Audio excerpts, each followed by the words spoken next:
Caleb.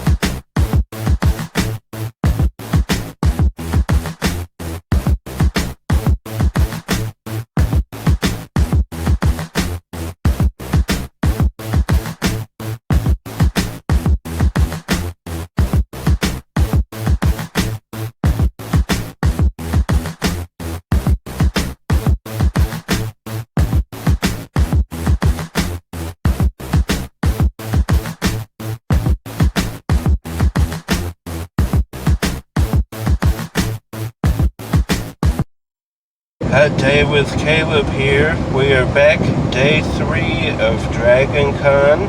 Today we're going to do some panels. The ones I want to do are the Animaniacs and the boys panel. They're kind of back to back, so hopefully we can do them. We'll see what else the day brings our way, but at least the 2 panels hopefully come along with me, and let's see what day 3 has to offer. Hope you're ready.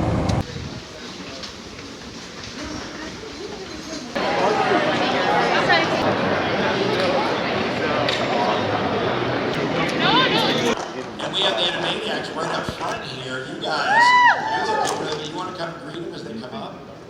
Come on, come up here. You guys.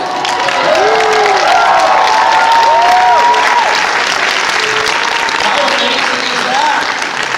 I think that's really cool. That's amazing. All right, let's bring them up. I think I can see them. Yes. How about we have Wacko standing right here, guys? Big round of applause, Jess Harnell.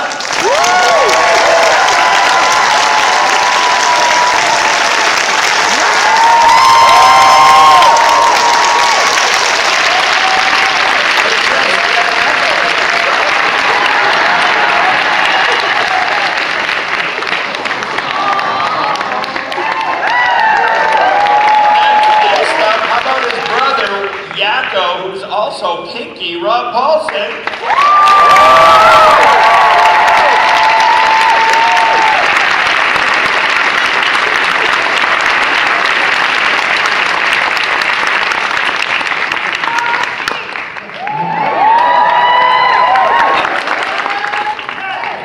We're sorry Tress isn't here, but Dot is.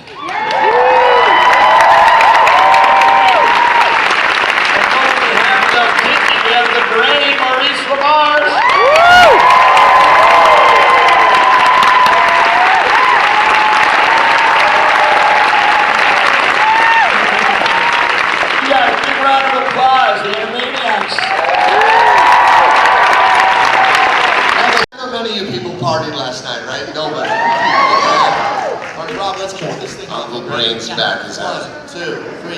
Hello, Dragon Con!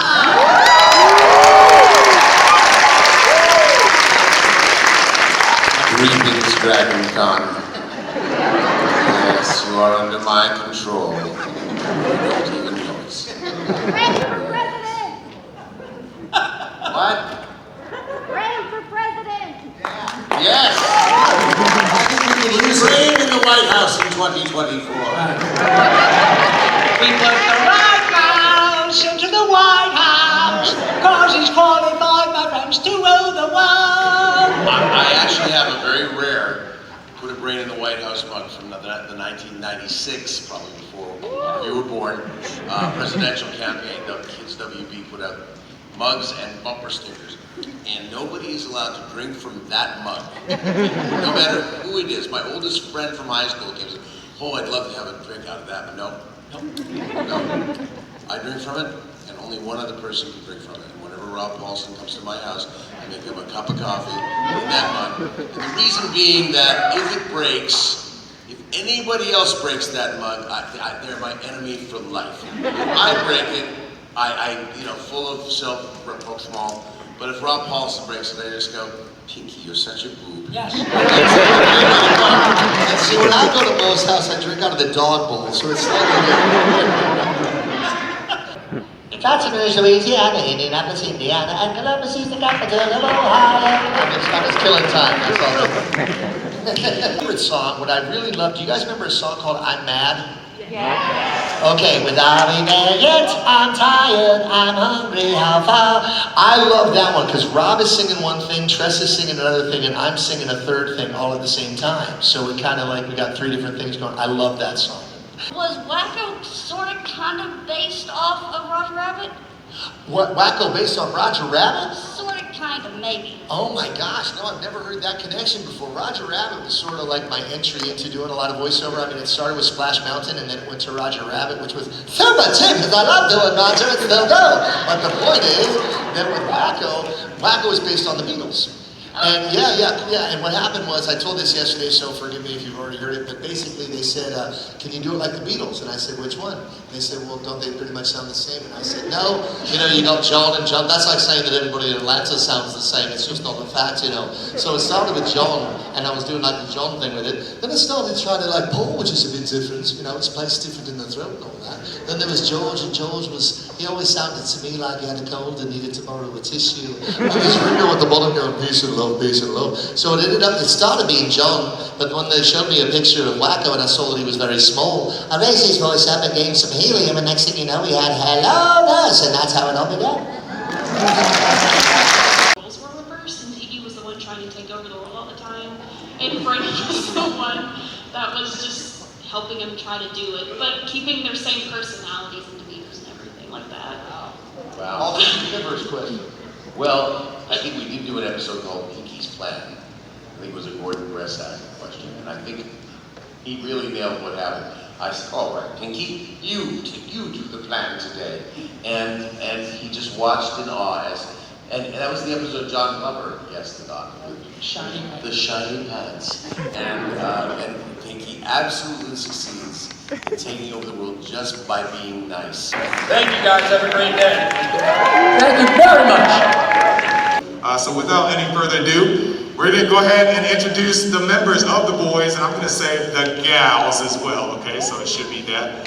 Mr. Tamer Capon! Also known as Richie. Karen Yugahara!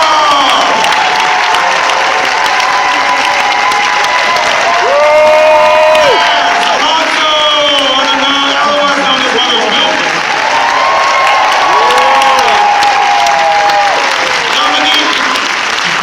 Dominique Belladot.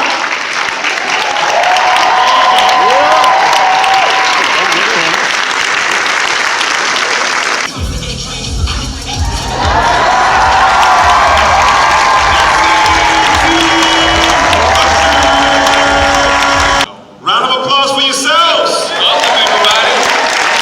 Yeah. All right, so everybody knows that season 3 is coming up. Of course, we're not going to be talking about season 3 unless there's cash involved. But other than that, they have a lot to talk about season 1 and season 2. I'll talk about season 3. So there might be spies in the room, but nonetheless, you guys had a great 2 seasons. All of your characters are absolutely fantastic. It's interesting, we kind of have good guys and bad guys here up here at the table, and you guys figure out who's who all you want, but think about how the series went for 2 seasons and trying to figure out, well, are they doing good, or are they... Karen, how would you... Man, how would I kill? I mean, I've got to do the claws, Kimiko's claws. Or the face rip! There we go, the face rip. Yes. Oh, you, Les. I would do it very, very slowly. There's a part of me that still kind of resents that even though I'm mother's milk, I have to share the milk obsession with him. Drown him in milk, I should drown him in milk, right? Yeah. Well, that's the thing about Homelander, he's so powerful that I think people would have to join forces to take that guy down. Yeah, the problem is getting close. Yeah, getting close enough to really, you can bruise his ego. That's a good start. But if you were as fast as the flew strictly on the end, that wouldn't be a problem, but he's part of the problem anyway, right? Yeah, he sure is. How you doing, Jesse? Hey man, good to see you. How would you kill Homeland? How would I kill Homeland? Uncharacteristically, I'd probably try to kill him really slow as well. That's kind of impossible. Like, yeah, it would take some effort to slow it down, but I would, yeah. I feel like he's tortured and trained for a long time. He's got to kill him, you know? I would take my time and pick him apart piece by piece. Right? Okay, enough of homicide. What's the worst investigating on the set? Worst investigating. Scenes. I mean, so behind the scenes, what we do to pass time, we usually play backgammon. Backgammon is a big, big deal in the boys' world. And I think I taught Karen how to play backgammon. She was my little grasshopper. And that thing turned on me this season. I mean, she was killing me.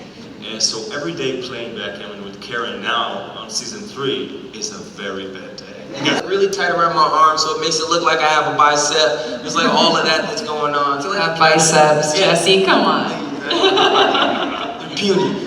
Jesse and I were workout partners this season, All season season long. 3. This was my guy in the gym. Give it up for Jesse. You can't tell. Jesse was lifting.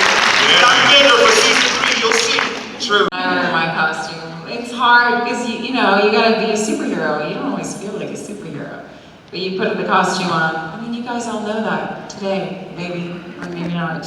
But you put the costume on, you know, you can feel, or you tap into feeling strong, I guess, and grounded and centered, and I guess take it from there. It's a huge part of feeling like the character, the costume, so. Yeah. For Dominique, I remember the second season, we were shooting the last scene, the big action sequence. It was freezing cold. Yeah. And Dominique went into set. She's Girls Get It Down scene, if you've seen it. And boy, she took that robe off, and it was so cold. And looking on the side, girls do get it done. The most genuine line I ever said. A lot of lead-in before we get to where the comics are. Even though we pull some events and some storylines and stuff from the comics, and all the superheroes are from the comics, but the timeline is a little different. You know, in the comics, by the time you start the comics, you know, all the boys are beat up and fighting soups. You know what I'm saying? And we don't have powers. You know, who knows if that one day is going to be the case? But we don't have them because it gives us other nuances to play with, and the humanity that, you know, you may not need powers to fight something that appears to be invincible if you're united. You know, and I think that's the biggest part of the boys' side, is that as individuals we're nothing, but when we're united we can take down something that appears to be impossible to take down. Like the Spice Girls. The Spice Girls. Samuel Jackson, easily one of the most professional people I've ever met in my entire life. He is a living legend. He lives up to all that. You know, he is the Samuel Jackson that you would want to meet when you get the opportunity to meet him. You see him on screen and like we all love him for pretty much the same things, and you kind of wish that you can get that when you meet people in person. He's one of those heroes that I definitely say, if you get a chance to meet him, you will be pleasantly surprised. He's amazing. Richard Roundtree, also amazing. Cooler than the other side of the pillow. Both of those guys. Just dope. So if you ever run into Samuel L. Jackson, tell him Jesse said it's okay to go say hello. Right. You can't, like, look, Jesse said it was alright for you to come up and say hello. He has an open mind. The stuff that doesn't make it, he's like, try it. Just give me mine, and then try yours, and then at least we have them in all the different sizes and angles that they need to do it, and then ultimately you see what makes a show and what doesn't. But a lot of the stuff that, you know, I think pretty much everybody's tried, you know, makes the show, yeah. The script is so much better than anything I would do. Speak for yourself. We'll throw in some That's what I mean. I was speaking for myself. Anything I would improv. Like we'll try to throw in some jokes, or like if there's something that they're implying, we'll give versions of it. But on shows like this, like everything matters. So it's important that, you know, if there's something that we want to incorporate into the show, if there's an idea that we have, we say it early enough so that if there's like a trickle down effect, that can be addressed before we just like do something and it doesn't make sense anymore. You know, especially because y'all be watching the show through a magnifying glass, so we gotta be careful about what we say, because everything matters. I think I tackle Kimiko just as any other actor would tackle their characters. You have to know where they're coming from and what their needs and desires are. And in terms of her way of communicating, in season 1 she didn't really have any way of doing that, and then in season 2 we did the sign language. And I found that the sign language and having the physical hand motions really helped me send my energy to my scene partner, usually my wonderful scene partner, Frenchie over here, and I think that's something that I focus on when I'm preparing the character, just to know exactly what she wants to send to the other character, because if I lose that, because I don't have lines that I can interject with or improvise with, my character can get very lost within a scene, I think. And I mean, to be honest, there are moments when I do feel like I'm doing a very small, very small gesture or facial expression, but something that's not audible, that the director might not notice. I will go up to the director and just tell them like, hey, by the way, I am doing this little thing. In case you want to get it. You don't have to, but if you want to, I'm doing it. And I think over the years I've learned to sort of step up and speak up in order to get what's right for Kimiko. Yeah.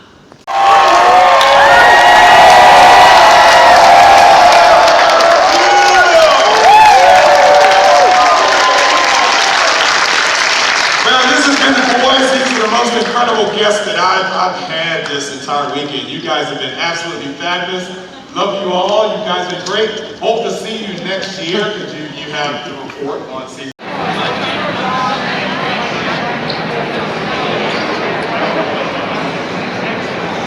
That was day 3 here at DragonCon. Hope you enjoyed it.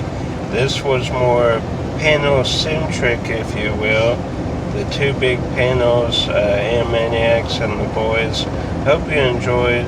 Did not get autographs today, so there won't be any people I need to talk about. But great DragonCon. First one, it was fantastic. All the celebrities, all the panels, all the cosplays, all the vendors, just fantastic. Don't know if we'll do it next year. We'll see who's coming, but fantastic first DragonCon. Hope you enjoyed the videos. If you did, hit the thumbs up button. Subscribe if you're new to the channel. Share with the movie DragonCon convention lover. Until next time, guys, keep collecting.